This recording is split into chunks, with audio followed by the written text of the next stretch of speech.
Les rencontres se succèdent au cours de la saison sportive.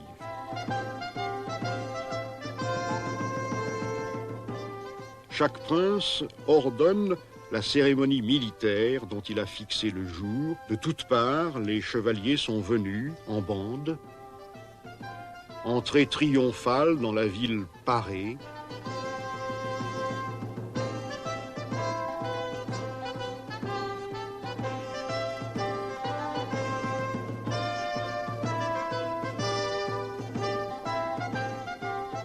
Il s'expose déjà, il s'exhibe.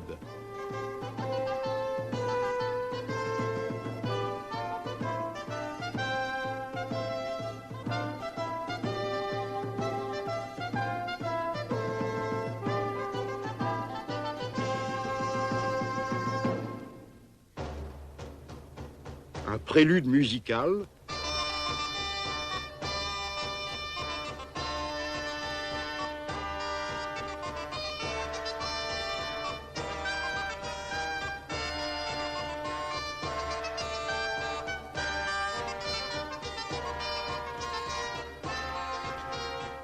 L'appel des héros d'armes, la distribution rituelle des insignes.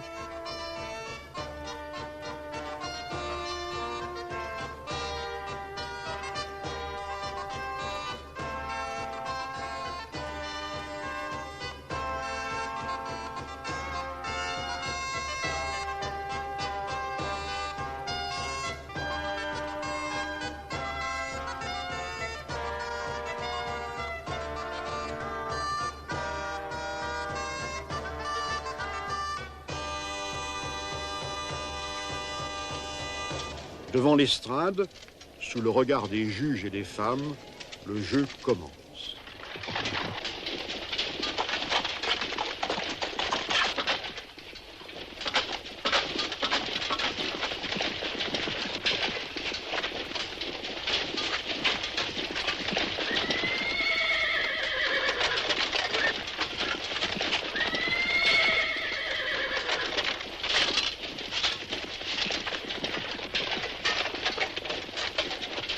Pour une part, comme au XIIe siècle, c'est encore un jeu d'équipe.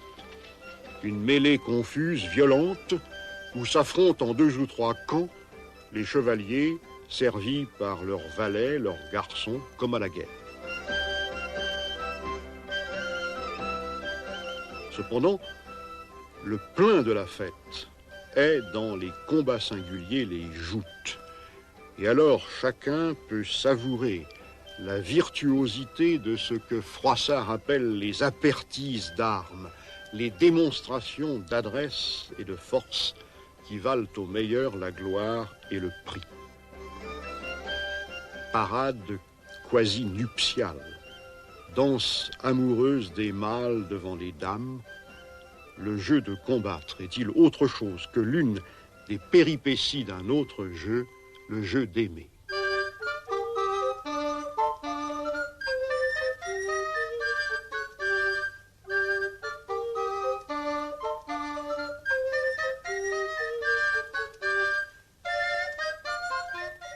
En effet, au XIVe siècle, la fête de la chevalerie culmine dans l'amour noble, l'amour courtois, celui qui se joue dans les cours.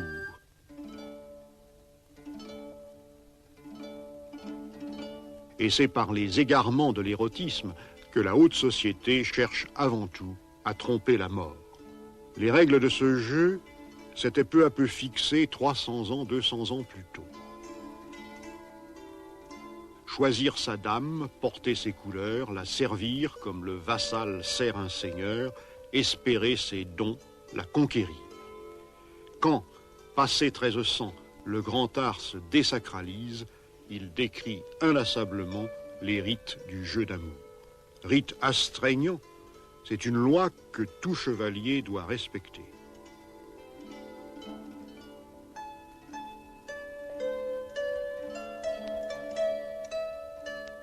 Jeu de plein air, encore pour une part.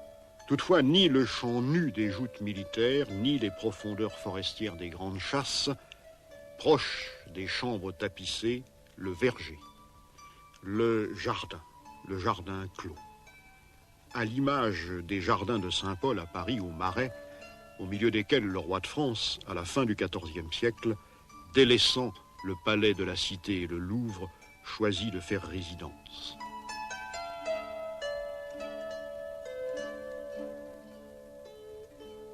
Fontaines, frondaisons, buissons de roses,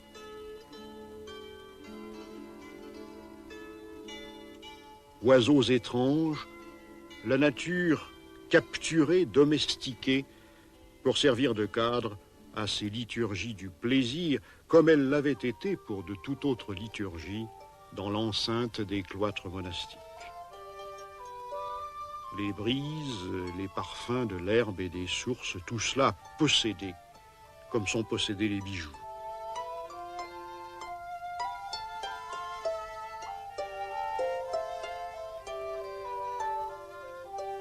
Appelé en renfort de l'exultation, du bonheur de vivre, et dans l'émoi devant les merveilles de la création, les lys des champs, les oiseaux du ciel, se décèle nettement l'alliance étroite qui unit l'esprit de la courtoisie à l'esprit du franciscanisme. Pour pénétrer dans les enclos du délassement, pour approcher les pucelles couronnées de fleurs, l'homme courtois a laissé ses chevaux, sa dague, son armure.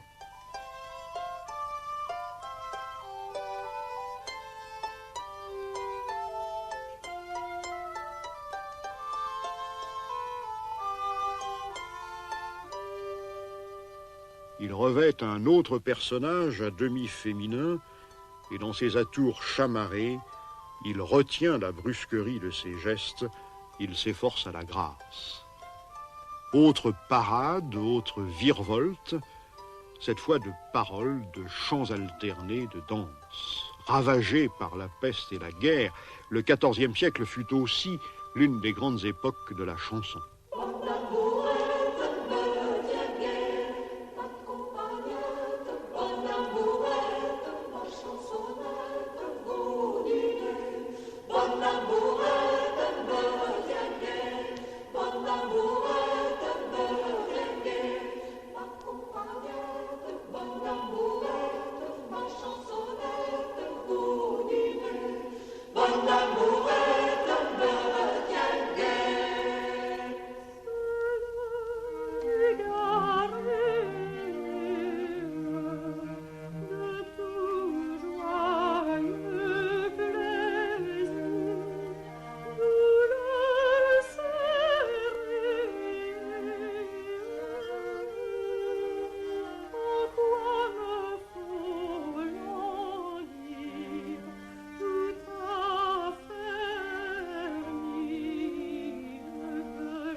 Les étapes successives du tournoi d'amour, les tailleurs d'ivoire les ont minutieusement figurées.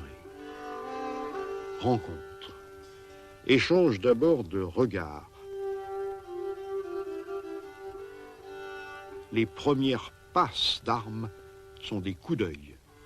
Le rayon, la flèche assassine dardée et l'étincelle plongeant enflammer le cœur. Vient alors le devis.